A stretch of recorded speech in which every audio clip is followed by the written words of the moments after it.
Welcome back to True Cybercrimes, a podcast that dissects the digital underworld. I'm Chris. And I'm Nick. Last episode, we journeyed into the psychological heart of the ransomware phenomenon, understanding the motivations and the dark web marketplaces that fuel it. We saw the why, the allure of untraceable currency, the warped justifications, the high-stakes thrill. Today, we peel back another layer, venturing into the chillingly efficient how. That's right, Nick. Today's deep dive is into the operational blueprint, the meticulous multi-stage game plan that transforms abstract code into real-world chaos. This isn't just random acts of digital vandalism. It's a sophisticated, often months-long campaign executed with cold precision, designed to maximize pain and ultimately profit. It's a symphony of cyber espionage and extortion where every note is carefully planned. Exactly. Think of it less like a quick bank robbery and more like a clandestine special forces operation. There's intelligence gathering, infiltration, establishing a secure beachhead, expanding control, securing objectives, and only then the final explosive act. And just like any successful military operation, the devil's in the details, and the execution is ruthlessly efficient. So let's begin by understanding the reconnaissance phase, the hunt for the perfect victim. And if this podcast ever gets turned into a movie, I want Chuck Norris to play me. Is that okay? You all right with that? Yeah, that's fine. Yeah. I'm gonna think about who I want. I'll get back to you on that one. Okay, great. Target selection in modern ransomware is far from arbitrary. While some less sophisticated groups might still spray and pray, the elite ransomware outfits are strategic hunters. They're not just looking for any vulnerable network. They're searching for organizations that possess a critical combination: high perceived value of data, an intolerance for downtime, and crucially, the financial capacity to pay a significant ransom. You look at healthcare, manufacturing, government agencies, education, critical infrastructure. These sectors are often in their crosshairs because operational disruptions there translate almost immediately into immense pressures to restore services. And the methods for this selection are increasingly sophisticated. Beyond just scanning the internet for exposed RDP ports or unpatched vulnerabilities, which they absolutely still do with tools like Shodan, they leverage open source intelligence, or OSINT. They pore over LinkedIn profiles, company websites, public financial records. Sounds like what I do as a sales guy, Chris. Yeah, I know it, really. And they do all this to understand the company's structure, its key personnel, and its financial health. Sometimes they even buy insider information. We've seen an alarming rise in initial access brokers, individuals or small groups whose sole purpose is to gain a foothold in corporate networks and then sell that access to ransomware gangs on dark web forums for thousands or even hundreds of thousands of dollars. It's a lucrative, specialized niche in the cybercrime ecosystem. Once a target's chosen and initial access is acquired, whether there's a purchase, backdoor, or their own efforts, the next phase is infiltration. This is often the quietest, yet most critical stage. It's not about immediate encryption. It's about establishing persistence and understanding the environment. The classic vector, as we discussed, remains phishing. But these aren't the easily spotted Nigerian prince scams anymore. We're talking highly tailored spear phishing, often leveraging business email compromise where attackers impersonate a CEO or a trusted vendor. We've seen sophisticated campaigns exploit unpatched vulnerabilities in widely used software like Microsoft Exchange Server or Fortinet VPNs, providing a silent, deep entry point into a network. And once they're inside, it's not about brute forcing. They live off the land, something I think we've talked about before. This means they leverage legitimate tools that are already present on the victim's system, like PowerShell, PSExec, or Windows management instrumentation. They use these to move around, elevate privileges, and explore. The living off the land approach makes detection incredibly difficult because their activities often blend in with normal network traffic. They're like a highly trained operative who gains entry to a building and then uses the janitor's key ring to access every room rather than smashing the doors down. Then they meticulously map the network identify critical servers, domain controllers, backup systems, and often, and critically, the identities of IT administrators. The goal is to obtain the domain admin credentials, the master key that unlocks the entire digital kingdom. The pursuit of these domain admin credentials is where privilege escalation and lateral movement truly come into play. They employ techniques like pass the hash or Kerber roasting to extract credentials from memory or crack hashed passwords, allowing them to impersonate legitimate users and move unchallenged through the network. Imagine having a guest key to a hotel, then finding a way to clone the master key. This allows them to spread their influence, disable security software, and prepare for the final act. Groups like Connie and Mays were notorious for this extensive reconnaissance, sometimes dwelling in networks for weeks or months, thoroughly understanding its vulnerabilities before deploying their payload. I don't know if I told you about this, Chris. I a few years back had a client who experienced just this after I think it was multiple months. They discovered somebody had been living off the land inside their network and started doing some things that weren't very good for their business. So I've seen it firsthand. It happens a lot. Yeah. And then the true innovation of modern ransomware, the twist that elevated it from a nuisance to a corporate nightmare, data exfiltration and double extortion. Pioneered by the Maze ransomware group in late 2019, this strategy transformed sensitive corporate data into a weapon. They don't just lock up your files with encryption, they steal a copy of them first.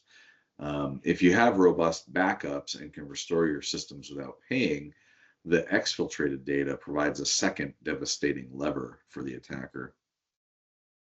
This isn't just about financial loss anymore. It's about public shaming, reputational ruin, and regulatory fines. Attackers will threaten to publish your intellectual property, customer databases, or embarrassing internal communications on dedicated data leak sites on the dark web. They weaponize your own data against you. We've seen high-profile cases where sensitive patient information from hospitals or proprietary designs from manufacturers ended up on these sites, creating a crisis far beyond mere system downtime. The psychological pressures often prove to be the ultimate persuader for a victim who might otherwise refuse to pay. Only after meticulously completing all these preparatory steps, gaining initial access, infiltrating, reconnoitering, escalating privileges, and exfiltrating data, do they finally unleash the ransomware. The deployment is timed for maximum impact, often during weekends, holidays, or late at night when IT staff might be less responsive. It's never a coincidence when Friday at like 4:30 p.m. Yeah. everything goes haywire, right? The malware is often pushed across the entire network simultaneously, ensuring widespread encryption.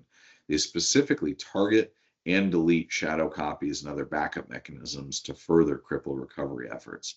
The objective is pretty simple: make recovery without their decryption key as agonizingly difficult and costly as possible. And then, just like magic, the ransom note appears. A digital ultimatum. Victims are directed to a payment portal, usually on a hidden Tor site, where they engage with the attackers via encrypted chat. This isn't a bot, it's often a real person, a negotiator, if you will, who might even offer customer support. They'll provide proof of decryption for a few files to demonstrate their capabilities, answer questions, and often haggle over the price. The demand, always in cryptocurrency, is presented with a countdown timer, a psychological tactic designed to create panic and urgency. Do you think the haggling and the negotiation is the same as it is in the rest of the world? Well, I can tell We're, you we're this, if that's the case, I need to call my wife because she would get the best deal. yeah, I just kind of wonder if they start high and try to get low, but they hold all the cards. I don't know how much negotiation is really there. But the negotiation is a high stakes game of poker. And it's often handled by a specialized incident response firm on behalf of the victim, maybe your wife. The highly specialized response firm, I mean. Tiffany's ransomware There you go. negotiations. While law enforcement generally advises against paying ransom, the reality for many organizations facing existential threats is different. The FBI's recovery of a significant portion of the Colonial Pipeline ransom in Bitcoin through sophisticated blockchain analysis sent shockwaves through the cybercrime community. It demonstrated that even anonymous, quote unquote, cryptocurrencies weren't an impenetrable shield, adding a new layer of risk for the criminals, heaven forbid. But the game continues with millions still paid out annually. A new level of risk. Those poor criminals. I mean, It's how are they tough. going to make an illegal living? I don't know. I just don't get it. And for the operators, the ultimate goal is to convert that crypto into spendable cash. This isn't simple bank transfers. They employ sophisticated money laundering techniques. Mixers or tumblers blend illicit cryptocurrency with legitimate funds from various sources to obscure its origin. They leverage decentralized exchanges, peer-to-peer trading platforms, and over-the-counter brokers who facilitate large crypto to fiat transactions, often for the significant commission. It's a constant cat and mouse game with law enforcement, who are increasingly adept at tracing these complex transactions, but the sheer volume makes it an uphill battle. What we've dissected today, Chris, isn't just a cyber attack, it's a meticulously crafted criminal enterprise. It's a testament to the evolving sophistication of the digital underground, where every step from initial reconnaissance to the final cash out is optimized for maximum impact and illicit gain. This operational blueprint is a chilling reminder of the professionalization of cybercrime. It underscores the necessity of multi-layered defense. Understanding this blueprint reveals the numerous opportunities we have to detect, disrupt, and ultimately prevent these attacks before they can complete their devastating cycle. Yeah, the defense in depth concept is so important, and I think it often gets forgotten because a single click or a single password should not be the undoing of an entire business. Yeah. And that's why we talk about that multi-layered defense. Make sure you join us next week. We're going to explore the technical sophistication of modern ransomware and the surprisingly corporate organized structures of the groups behind these attacks. But first, your action items, our plea to you: implement robust endpoint detection and response, not just antivirus. Segment your networks like a fortress, limiting lateral movement. Enforce least privilege access, ensuring no one has more access than they strictly need. And critically maintain immutable offline backups that are regularly tested, because understanding the enemy's blueprint is the first most vital step towards protecting your own. And I'm just going to add to that, Chris. This is homework for the businesses, the IT groups, and the security and infosec groups.